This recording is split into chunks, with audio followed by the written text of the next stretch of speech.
ሰላም ጤና ይስጥልኝ አድማጭና ተከታታዮች የካቲት 13 ቀን 2018 ዓ.ም የዕለቱን አዳዲስ መረጃዎች ይዤላችሁ መጥቻለሁ። ጦርነቱ በማንኛውም ሰዓት ሊፈነዳ ይችላል ሲል ኢንተርናሽናል ክራይሲስ ግሩፕ አስታወቀ። የኢትዮጵያና ኤርትራ ጦርነት ምናልባት በሰዓታት ውስጥ ጭምር ሊፈነዳ ይችላል ሲል ዓለም አቀፍ ተቋሙ ከባድ ማስጠንቀቂያ አውጥቷል። እንዲሁም 12 የትግራይ ስመጥር ጄኔራሎች ከህወሓት በመክዳት ሀገራችን አንዋጋም በማለት ከኢትዮጵያ ጎን ተሰልፈዋል። በዝርዝር የምናየው ነው የሚሆነው።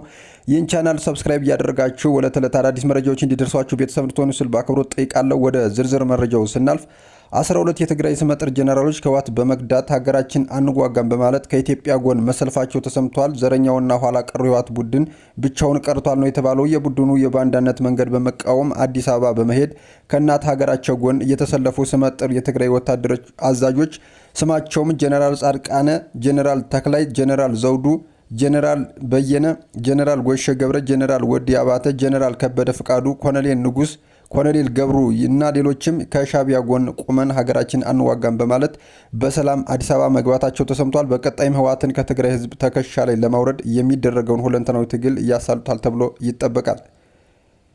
ወደ ዕለቱ አንኳር መረጃችን ስናልፍ የኢትዮጵያና ኤርትራ ጦርነት ምናልባት በሰዓታት ውስጥ ጭምር ሊፈነዳ ይችላል ሲል ዓለም አቀፍ ተቋሙ ከባድ ማስጠንቀቂያ ወጥቷል።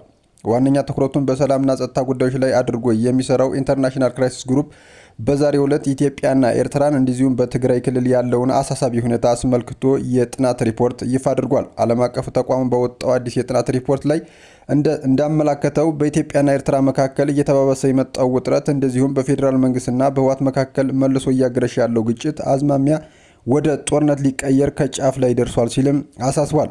በአብይ አህመድና በኢሳያስ መንግስታት እንደዚሁም በህወሓት መካከል ያለው የተወሳሰበና በውጥረት የታጀበው ግንኙነት በአፍሪካ ቀንድ በማንኛውም ቅጽበት ሊፈነዳ የሚችል የባሩድ በርሜል ሲል ኢንተርናሽናል ክራይሲስ ግሩፕ የሁኔታውን አሳሳቢነት በሪፖርቱ ገልጿል። ሪፖርቱ በፈረንጆቹ አቆጣጠር በ2018 ዓ.ም በኢትዮጵያና ኤርትራ መካከል ተፈርሞ የነበረው የአዲስ አበባ አስመራ ባህር ዳር ወታደራዊ ጥምረት ሙሉ በሙሉ ፈርሶ አሁን ላይ ሁለቱ ሀገራት እርስ በርስ ወደ መጠላላትና ወደ ጦርነት እየተንደረደሩ ነው ሲልም ያትታል። ተቋሙ በወጣው መግለጫ የተለያዩ ምክንያቶች ጦርነቱን ሊያፈነዱት እንደሚችሉ ያስጠነቀቀ ሲሆን ወደ ጦርነቱ ዘው ብሎ ለመግባት ቀላል ቢሆንም ጦርነቱን ለማቆም ግን በጣም ከባድ ይሆናል ብሏል።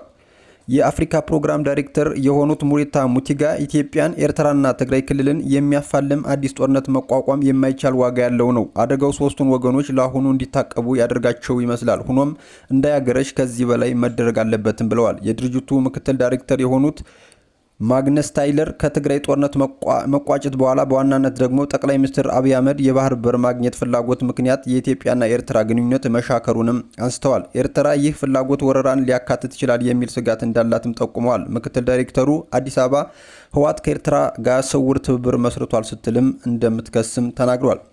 የክራይሲስ ግሩፕ መግለጫ በቅርቡ በፌዴራል መንግስቱና በትግራይ ኃይሎች የድሮን ጥቃት ያካተተ ግጭት ኤርትራንም በመሳብ ወደ ሰፊ ጦርነት ሊቀየር እንደሚችልም ያሳስባል። ተቋሙ አክሎም በሰሜን ኢትዮጵያ አዲስ የሚቀሰቀስ ግጭት በሱዳን ካለው ግጭት ጋር ተደርቦ ሀያላን የውጭ ተዋናያን እንደሚስብና ተለዋዋጭ የሆነውን የቀይ ባህር ቀጠናን እንደሚያውክም አስጠንቅቋል። ክራይሲስ ግሩፕ ተጽዕኖ ፈጣሪ የአፍሪካ ሀገራት እና ዓለም አቀፍ አጋራት የዲፕሎማሲያዊ ስራቸውን እንዲጨምሩ ኢትዮጵያ መንግስትና ህወሓትን እንዲያሸማግሉም ጠይቀዋል። አክሎም የኢትዮጵያ የባህር በር የማግኘት ፍላጎትና የኤርትራ ሉዓላዊነት ላይ ጥቃት የመሰንዘር ስጋትን ጨምሮ በሁለቱም በኩል ያሉ ወገኖች ቁርሾችን እንዲፈቱ ጥሪ አቅርቧል። በመጨረሻ ወደ ምናየው መረጃችን ስናልፍ የኢትዮጵያ መንግስት የኤጀንስ ፍራንስ ፕረስ ጋዜጠኛን ወደ ትግራይ እንዳይጓዝ ማገዱ ተሰምቷል። ህጋዊ የስራ ፍቃድ ያለውና በኢትዮጵያ የሚንቀሳቀሰው የፈረንሳይ ዜና ወኪል ጋዜጠኛ በትግራይ ክልል ተገኝቶ ዘገባ ለማጠናቀር የነበረው የሥራ ጉዞ በመንግስት የጸጥታ ኃይሎች መስተጓጎሉ ተሰምቷል። ትላንት ወደ ሽሬ አንዳ ስላሴ ለማቅናት ቦሌ ዓለም አቀፍ አውሮፕላን ማረፊያ በተገኘበት ወቅት ከውጭ ጉዳይ ሚኒስቴር የተሰጠ ልዩ የጉዞ ፍቃድ የለም በሚል ሰበብ በደህንነት አባላት ጉዞ እንዲሰረዝም ተደርጓል። ይህ ድንገተኛ ክልከላ ለምን እንደተፈጠረ የተጠየቁት በመርፎ ነፈርቲ የኤርፖርት የሚገኙ የጸጥታ አባላት ይህ ከትናንት ወይም ከዛሬ ጀምሮ ተግባራዊ እንዲሆን የተላለፈ አዲስ ጥብቅ መመሪያ ነው ሲሉ ምላሽ መስጠታቸውን አዲስ ስታንዳርድ በዘገባው አስነብቧል። ይህ ድርጊት ተከትሎ ዓለም አቀፍ የጋዜጠኞች መብት ተሟጋች ተቋም ሪፖርተር ዊዛውት ቦርደር በሰጠው መግለጫ የኢትዮጵያ መንግስት ህጋዊ ፍቃድ ባለው ጋዜጠኛ ላይ የፈጸመው ይህ ክልከላ ግልጽ የሆነ መረጃ የማግኘት መብት ጥሰትና የፕሬስ ነጻነትን የማፈን ተግባር ነው ሲልም በጽኑ አውግዞታል። ውድ የቻናሌ ቤተሰቦች ለሰዓቱ ይዤላችሁ የመጣው አዳዲስ መረጃ ይመስላል። በሌሎች አዳዲስ መረጃዎች እመለሳለሁ። ላይክና ሼር እያደረጋችሁ እንዲሁም አዳዲስ የሆናችሁ ሰብስክራይብ እያደረጋችሁ ቤተሰብ እንድትሆኑ ስል በአክብሮት ጠይቃለሁ። መልካም ጊዜ